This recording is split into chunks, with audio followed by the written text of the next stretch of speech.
नमस्कार, आप देख रहे हैं वी स्टार न्यूज। मैं हूं दिवाकर विक्रम सिंह।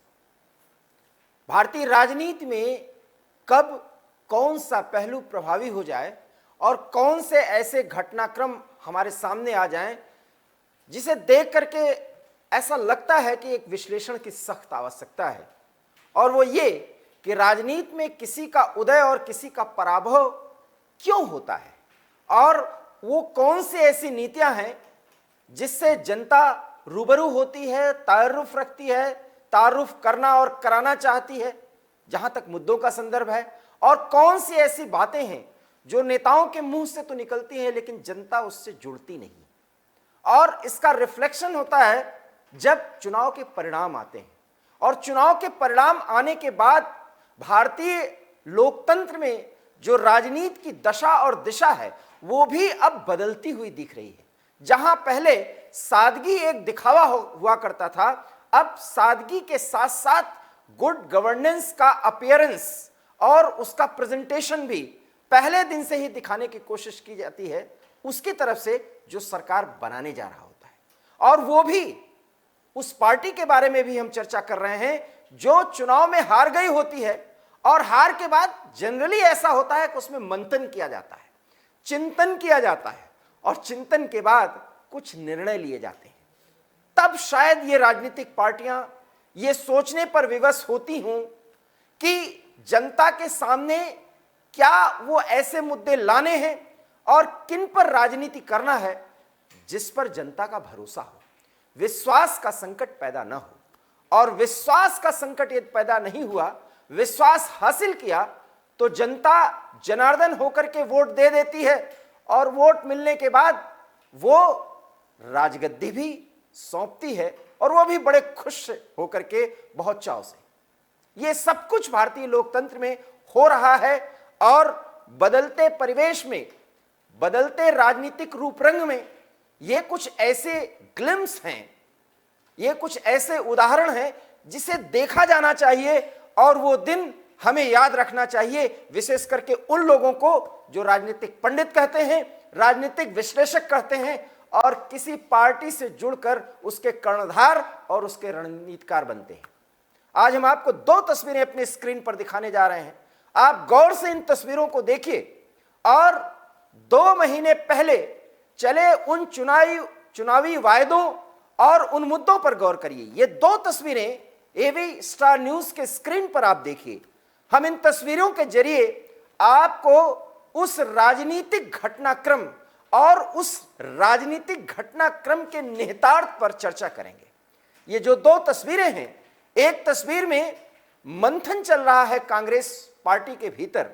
सोनिया गांधी के नेतृत्व में रविवार की सुबह 10 बजे से लेकर के ये मंथन, पहले पार्लियामेंट्री बोर्ड की बैठक और उसमें तय हुआ है, हालांकि उसमें बजट की चर्चा की बात कही गई, और 5 राज्यों में जिस दावे के साथ जनता के बीच में कांग्रेस गई थी, ऐसा कुछ भी नहीं हुआ। यहां तक कि पंजाब में एक नई पार्टी ने, एक नए नेता ने हरा दिया, और मुख्यमंत्री को तो उस महिला कैंडिडेट ने हराया जो, माफ करिए, मैं कह भी नहीं सकता कि वो क्या काम करती थी। हालांकि काम का हमें तिरस्कार नहीं करना चाहिए, बहुत ही लो प्रोफाइल में वो रही और उन्होंने चन्नी को हरा दिया। गोवा में भी बहुत दावे किए जा रहे थे, वहां भी पार्टी हार गई।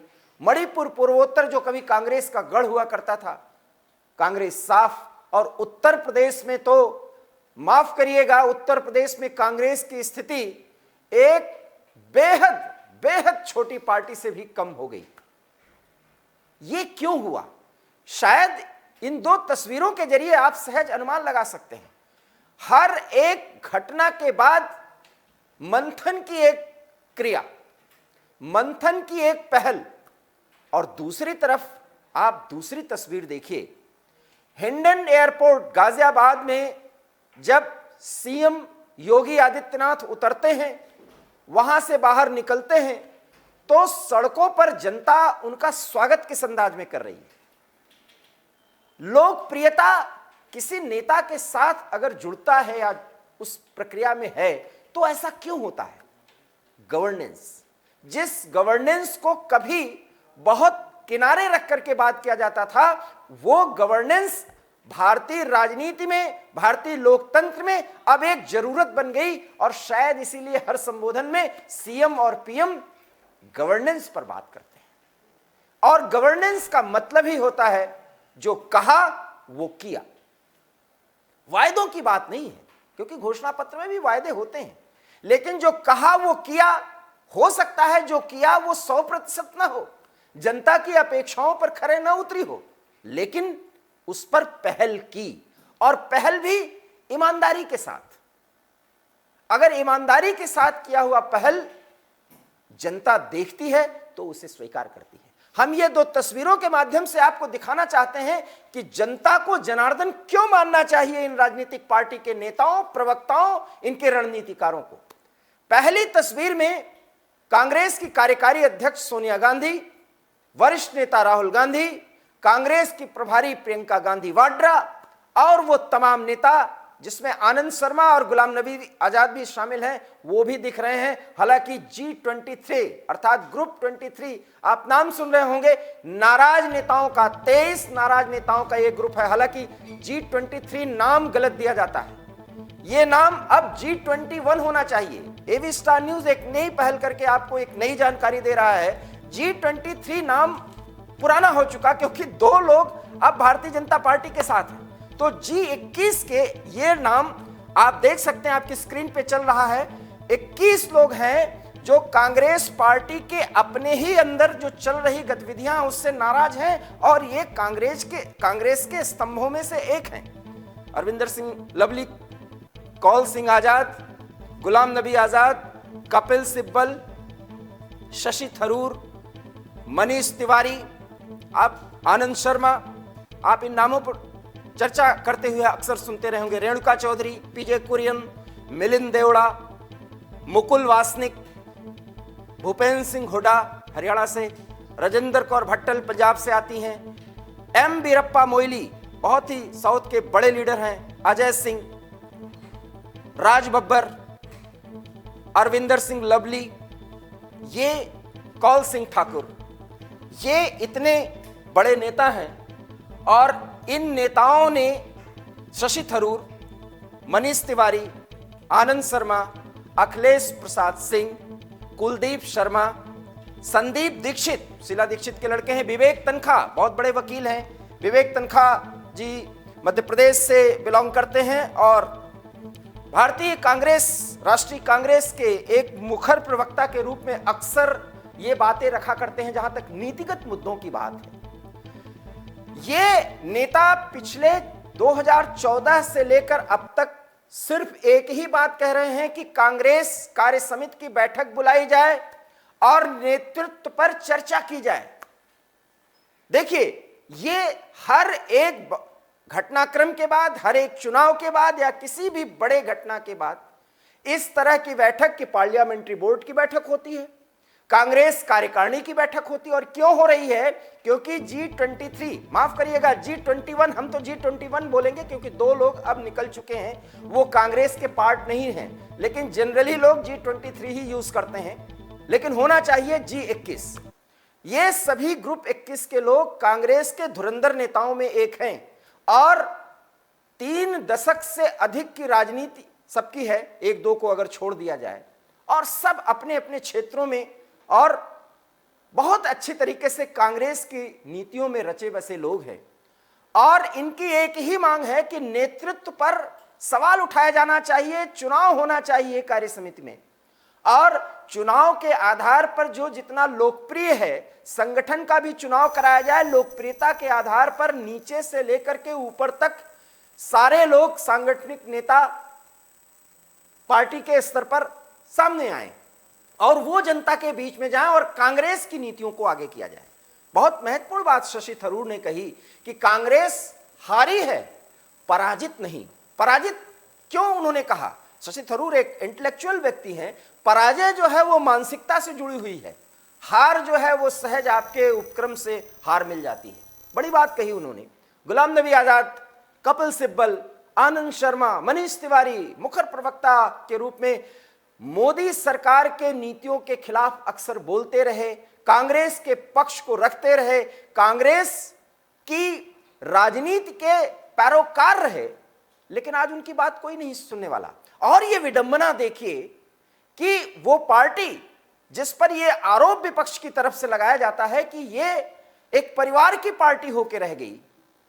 प्रियंका गांधी वाड्रा के नेतृत्व में उत्तर प्रदेश में चुनाव हुआ और अब तक का सबसे बुरा प्रदर्शन किया है इस बार। और प्रियंका गांधी वाड्रा, राहुल गांधी और सोनिया गांधी, आप देख सकते हैं इन तस्वीरों में, मौन हैं, लेकिन बहुत ही कॉन्फिडेंट अंदाज में वो दिख रहे हैं। तस्वीरें बोलती हैं। ये हम इसलिए आपको इन तस्वीरों के जरिए अपनी पूरी बात रखने की कोशिश कर रहे हैं कि आप सहज अनुमान लगाइए कि वास्तव में स्थिति क्या है। और दूसरी तरफ एक ऐसी तस्वीर जिसमें वो मुख्यमंत्री जो इतिहास रच दिया है, 37 साल बाद एक पार्टी के एक नवयुवक मुख्यमंत्री, अपेक्षाकृत उन्हें नवयुवक कहा जाएगा, हालांकि उनकी उम्र 52 साल हो चुकी है, और उन्होंने विकास के आधार पर उत्तर प्रदेश जैसे उस राज्य में जहां जातिवाद की राजनीति को प्रायोरिटी माना जाता है, चुनाव में जीत का सबसे बड़ा आधार माना जाता है, उसको उन्होंने धता बताते हुए और विकास के नाम पर जनता के बीच वो गए और विकास के साथ सुरक्षा के मुद्दे पर, और उन दोनों मुद्दों से जनता कनेक्ट हुई और जनता ने उन्हें दोबारा लखनऊ की गद्दी पर बैठने के लिए अधिकृत किया। हम एक बार फिर अपने सहयोगी से कहेंगे कि दोनों तस्वीरों को दिखाएं और इन दो तस्वीरों में जनता कनेक्ट कैसे होती है। हम बात सारा कुछ आपको जनता जनार्दन से मिले प्यार के संदर्भ में कह रहे हैं।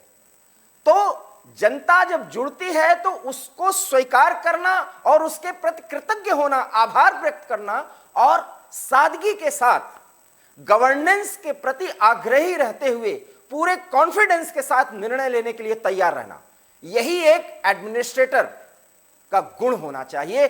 और शायद यही समय की मांग है। राजनीति का एक दौर खत्म हो जाए तो आप में वो दिखना चाहिए कि आप एक एडमिनिस्ट्रेटर के तौर पर आगे बढ़ रहे हैं। और पहले ही दिन से योगी आदित्यनाथ ने दिखा दिया कि मिनट टू मिनट किस तरीके से किसी भी मूवमेंट के लिए आगे बढ़ा जाता है। जैसा कि आप जानते होंगे कि रविवार का दिन बेहद महत्वपूर्ण है। खबर के मुताबिक हम आपको खबर भी इसमें बताते हैं कि योगी आदित्यनाथ हिंडन एयरपोर्ट पहुंचते हैं। हिंडन एयरपोर्ट पहुंचने के बाद वो जनता का अभिवादन स्वीकार करते हुए यूपी सदन जाते हैं। दिल्ली स्थित यूपी सदन में जाने के बाद वहां पर फिर आप इन स्टिल्स के माध्यम से देख सकते हैं कि 3 महत्वपूर्ण नेताओं से मुलाकात करते हैं और उसके बाद उपराष्ट्रपति से मुलाकात होती है। और जब मैं आपसे बात कर रहा हूं तो योगी आदित्यनाथ और प्रधानमंत्री की बातचीत चल रही है और बातचीत खत्म होने के कुछ ही घंटे के भीतर राजनाथ सिंह और जेपी नड्डा से भी उनकी मुलाकात होगी। और इन सारे मुलाकातों में तस्वीरें आपको वो बता रही हैं कि योगी आदित्यनाथ का भाव एक है कि जो कहा वो किया और आगे जो सोचा है वो करेंगे। ये बॉडी लैंग्वेज बताती है और यही वो आधार है जिस पर हमें चर्चा करना चाहिए। वास्तव में मुद्दों से हटकर इन बॉडी लैंग्वेज से, ये जो आभा मंडल होता है उससे हट करके हम तमाम उन घिसे पिटे मुद्दों के आधार पर जब इलेक्शन से लेकर के परिणामों पर चर्चा करते हैं तो वो अनर्गल होता है। सब कुछ जनता पर हमें थोपना चाहिए, उसी पर डालना चाहिए, क्योंकि जनता ही जनार्दन है, ये सच है। ये 2 तस्वीरें बोल रही हैं कि किस तरीके से अपने नीतियों के कारण हम हार को अपनाते हैं और अपने नीतियों के कारण जनता के प्रति समर्पित होकर के हम जीत का सेहरा बांध करके और बड़े शान से हर उस औपचारिकता को पूरा करने के लिए आगे बढ़ते हैं जो हमें राजधर्म निभाने के दौरान पूरा करना पड़ता है।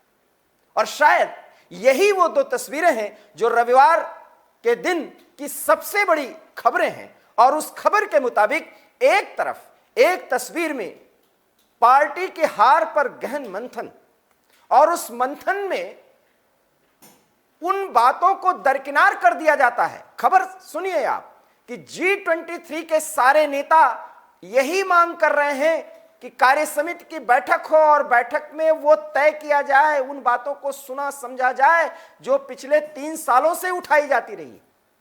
और ये कोई नहीं, गुलाम नबी आजाद जैसा धुरंधर कांग्रेसी नेता जो 3 से 4 प्रधानमंत्रियों के साथ काम कर चुके हों संगठन के स्तर पे और सरकार में विभिन्न पदों पर रहते हुए और मुख्यमंत्री के पद पर रहते हुए, वो गुलाम नबी आजाद क्या कुछ कह रहे हैं, क्या कुछ बोल रहे हैं। कपिल सिब्बल जैसे नेता क्या कुछ कहते हैं, क्या कुछ बोलते हैं, इसे सहज समझा जाना चाहिए। आनंद शर्मा जैसे कुशल राजनीतिज्ञ और राजनयिक जो कई मिशन के माध्यम से कांग्रेस की नीतियों के प्रति, सरकार का जहां तक संदर्भ है, संगठन का जहां तक संदर्भ है, उन सारे बातों को आप देखिए तो हम ये सहज समझ सकते हैं कि बैठक और बैठक के दौर से निकलता क्या है। आप अनुमान लगाइए, जब ये तस्वीरें देख रहे हैं, सिर्फ खबर यही है कि कांग्रेस लोगों के मिले समर्थन और लोगों के प्रति आभार जता करके आगे की लड़ाई लड़ने का संकल्प लेगी, और भारतीय जनता पार्टी संगठन से लेकर प्रधानमंत्री से लेकर भावी मुख्यमंत्री तक सिर्फ यही कहेगा कि हमने जो कहा है वो करना है, और उस करने में जो बाधाएं आई हैं, आने वाली हैं, उससे निपटना है। और यही होता है वो कनेक्शन जो जनता पहले दिन से ही देखती है। शायद ये समझने में हम भूल कर जाते हैं, और यही कुछ ऐसे घटनाक्रम होते हैं जिसके आधार पर कोई पार्टी या तो नियत बना करके विपक्ष में बैठती है, और या तो अपने इन्हीं उपक्रमों से, इन्हीं पहल से वो सत्ता में वापसी करती है, या उसके ऊपर जीत का शहरा बांधा जाता है। दिल्ली में ये जो 2 घटनाक्रम चल रहे हैं, उन पर आप सहज अनुमान लगा सकते हैं। अखिल भारतीय स्तर के 2 राजनीतिक पार्टियों के संगठन से लेकर के सरकार तक के अंदर जो घटनाक्रम चल रहा है, ये 2 तस्वीरें बयां कर रही हैं कि आज भारत की सबसे पुरानी पार्टी कांग्रेस की स्थिति क्या है, और कांग्रेस के सामने एक बड़ा सपना देखने वाली अखिल भारतीय स्तर पर अपने आप को मजबूती के साथ राष्ट्रवाद के नाम पर, विकास के नाम पर बदलते हुए भारत के तस्वीर को आगे रखते हुए भारत को आगे ले जाने का एक कसम खाने वाले वो नेता किस तरीके से मंच पर आते हैं, और आज उनकी स्थिति क्या है। हमारे लिए एक खबर हो सकती है कि कांग्रेस कार्य समिति की बैठक हुई, कांग्रेस पार्लियामेंट्री बोर्ड की बैठक हुई। सवाल यह है कि जिन बैठकों में हमें जो मिलना चाहिए, जनता जो चाहती है, क्योंकि इस देश में लोकतंत्र मजबूत है और लोकतंत्र में विपक्ष की एक भूमिका होती है। विपक्ष की भी कोशिश होनी चाहिए कि वो सरकार की ही तरह सक्रिय रूप से जनता के बीच में रहे, उन अनर्गल प्रलापों के माध्यम से जो जनता के मुद्दे नहीं होते, सिर्फ विरोध के लिए विरोध करना हो। अगर इस बात को जनता ने समझा तो जब वो मतदाता के रूप में अपने आप को देखता है, तब वो निश्चय कर लेता है कि उसे करना क्या है, और उसके कारण जाति, संप्रदाय, धर्म, सारी राजनीति पीछे हट जाती है। इसलिए ये बात और ये नारे मोदी है तो मुमकिन है, और बुलडोजर बाबा तो वही करेंगे जो उन्होंने ठान लिया है, क्योंकि उनके साथ उनके मुद्दे हैं और दूसरों के साथ वही घिसे पिटे अंदाज में विरोध करने का वो भाव है जो शायद बदलते परिवेश में वो संदर्भ और प्रसंग बदल गया है। मुद्दे हैं, ऐसा नहीं है कि इस देश में गरीबी नहीं, ऐसा नहीं कि इस देश में सांप्रदायिकता नहीं, ऐसा नहीं कि इस देश में बेरोजगारी नहीं, ऐसा नहीं कि इस देश में युवाओं को काम चाहिए, इस बात की मांग करने वाले लोगों की कमी है। लेकिन इसके बावजूद भी सब कुछ सहती हुई जनता उस विकल्प को देखती है जो इसके प्रति आग्रही होता है, बेहतर तरीके से प्रयास करते हुए वो उनके लिए कुछ करना चाहता है, और जनता इसी से जुड़ती है। ये वो परिचर्चा है जो इस पर अगर राजनीतिक पार्टी के लोग गौर करें, उनके रणनीतिकार गौर करें, तो शायद चुनाव में निकलने वाले नारे, चुनाव में उठाए जाने वाले मुद्दे बेहतर तरीके से तय किए जा सकते हैं। इसलिए रविवार के दिन आज जब हम इन 2 तस्वीरों के माध्यम से भारतीय राजनीति की वर्तमान स्थिति और उसकी दशा और दिशा पर जब हम विश्लेषण कर रहे हैं, तो हम आपके सामने ये प्रस्तुत करने की कोशिश कर रहे हैं कि भारतीय राजनीति की दशा और दिशा बेहतर है, क्योंकि जनता यहां जनार्दन भी है, वो परिपक्व भी है। और उसकी परिपक्वता की स्थिति यह है कि उसे हर वो सब कुछ पहल नजर आता है, वो देखती है, वो विश्लेषण करती है। इसलिए अब कई राजनीतिक पंडित, कई राजनीतिक विश्लेषक जो घिसे पिटे अंदाज में उन तथ्यों को जो 1947 के दशक से लेकर के और 2019 तक 20 तक प्रभावी रहे, 2014 के पहले तक प्रभावी रहे, उसी आधार पर बदलते भारत के वर्तमान मुश्किलों का, वर्तमान जरूरतों का उसी संदर्भ में वो मूल्यांकन करते हैं और अपना पक्ष प्रस्तुत करते हैं। इसमें तमाम वो हमारे राजनीतिक पंडित, पॉलिटिकल पंडित जिसे कहते हैं, और वो पत्रकार बंधु भी जो अपने अंदाज में जनता के हर मूड को एक कमरे में बैठकर या कुछ लोगों से बात करके वो एक निर्णय पर पहुंच जाते हैं। और ये जो तस्वीरें हैं वो बताती हैं कि जनता के बीच में जाकर संगठन के स्तर पर अगर काम किया जाए तो वो दिन आता है जब एक एक मिनट उस पार्टी के नेता के लिए बहुत महत्वपूर्ण होता है। और वो भी क्षण आता है जब हार के बाद उसी घिसे पिटे अंदाज में सिर्फ और सिर्फ मंथन करना होता है, और मंथन में एक ही बात निकलती है कि हम विपक्ष की भूमिका और जनता की आवाज बनते रहेंगे। आवाज बनने के लिए कथनी और करनी में अंतर नहीं करना चाहिए। ये अब हमारे देश में, भारतीय लोकतंत्र में विपक्ष को भी सोचना होगा। इसलिए सशक्त विपक्ष के लिए जरूरत है कि वो सरकार की ही तरह मेहनत करे, क्योंकि वो जो कह रही है 5 सालों तक, उसने विपक्ष की भूमिका अदा करते हुए उसने करने का प्रयास किया। और शायद उसमें स्वार्थ बस विरोध के लिए विरोध करना है ये भाव न दिखे। वहां मुद्दों के आधार पर राजनीति हो, चाहे सड़क पर कोई आंदोलन किया जाए या संसद में कोई आवाज उठाई जाए। संसद से लेकर विधानसभाओं में सरकार को घेरने का काम हो और उन मुद्दों को राष्ट्रीय मुद्दा बनाने की पहल हो, यह विपक्ष की भूमिका होनी चाहिए। शायद आज इन तस्वीरों को देखने के बाद आप इस निष्कर्ष पर जरूर पहुंचेंगे। इसलिए एक बार फिर रविवार के दिन लोकतंत्र में 2 बड़ी घटनाएं होती हैं।